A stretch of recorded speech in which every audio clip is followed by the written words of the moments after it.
अगर पूछूं कि 25-30 करोड़ मुसलमानों का लीडर कौन है देश में, सियासी लीडर या मजहबी लीडर, हम किसी को मानने को तैयार नहीं है। ट्रांसफर करने बैठे वो।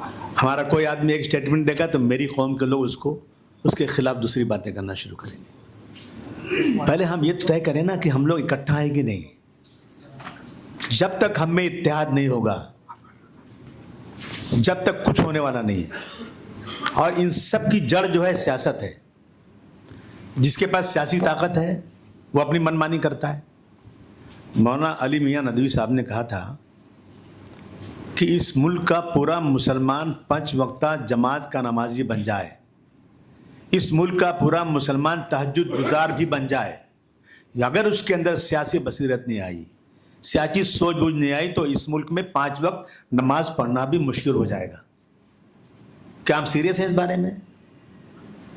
हम सीरियस नहीं हैं। हमें कम से कम महाराष्ट्र लेवल पर हमें एक ग्रुप बना के लीडरशिप को एक्सेप्ट करना चाहिए।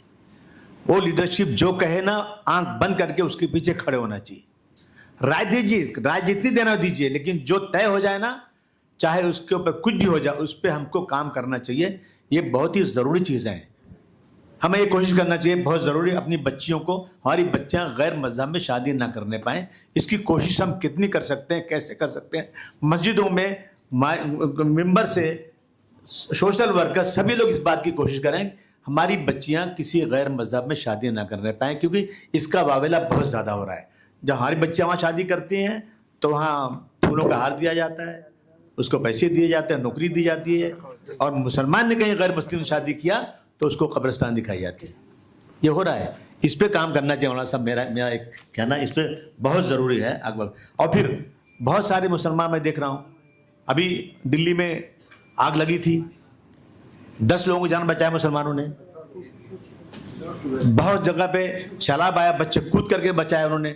अगर ये किया जाए कि ऐसे लोगों को मुंबई बुलाया जाए, और मुसलमान नहीं, अपने जो गैर मुस्लिम साथी है उनके जरिए उनको फेलिसिटेट किया जाए। मुसलमान पीछे रहें, जरा बैक पे रहें, और उनको फेलिसिटेट किया जाए, मीडिया में जाए कि देखो इन मुसलमानों ने गैर मुस्लिमों की इतनी मदद किया है, और इसको ज़रा वायरल किया जाए। तो मुझे लगता है ये बातें आगे बढ़ेंगी। जहाँ तक सवाल ये है कि हम लोग जो हैं अपने गैर मुस्लिम भाइयों से अच्छे ताल्लुकात रखें। मैं समझता हूँ कि जमात इस्लामी, जमातुल उलमा ये काम तो बहुत ज़ोर में कर रही है, किताबें दी जा रही हैं, उनके यहाँ जाया जा रहा है। हम लोग भी इस बात को और ज़ोर से कोशिश करें कि भाई उनसे ताल्लुकात अच्छे बनना चाहिए, इस बात को पूरा किया जाए। और मस्जिद के मेंबर से मैं समझता हूँ कि इन चीज़ों को एक ग्रुप बने और मस्जिदों को भेजा जाए। दूसरे मुल्कों में जहाँ आज़ादी नहीं है, वहाँ बादशाह की तरफ से नोट आता है कि आपको यही बोलना, दूसरा कुछ बोलना नहीं है। अगर हम लोग अपनी तमाम मस्जिदों से इन बातों को वायरल करके चारों तरफ इस बात को चलाएं, तो मैं समझता हूँ कि ये ज़्यादा यूज़फुल हो सकता है।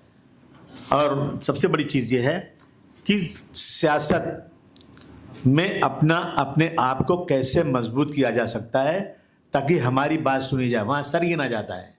आप कितना भी, अब इस कानून की बात है, हमारा जो फंडामेंटल राइट है, हम मज़हब 18 साल की उम्र के बाद हम मज़हब चेंज कर सकते हैं, शादी का, उसके बाद भी कानून आ रहा है बार बार। कौन ला रहा है? जिनके पास ताकत है। अगर हमारे पास भी थोड़ी ताकत, सियासी ताकत हो, कम से कम हम लोग उसको रोकने की ताकत रखें। इस तरफ भी ध्यान देना बहुत ज़रूरी है।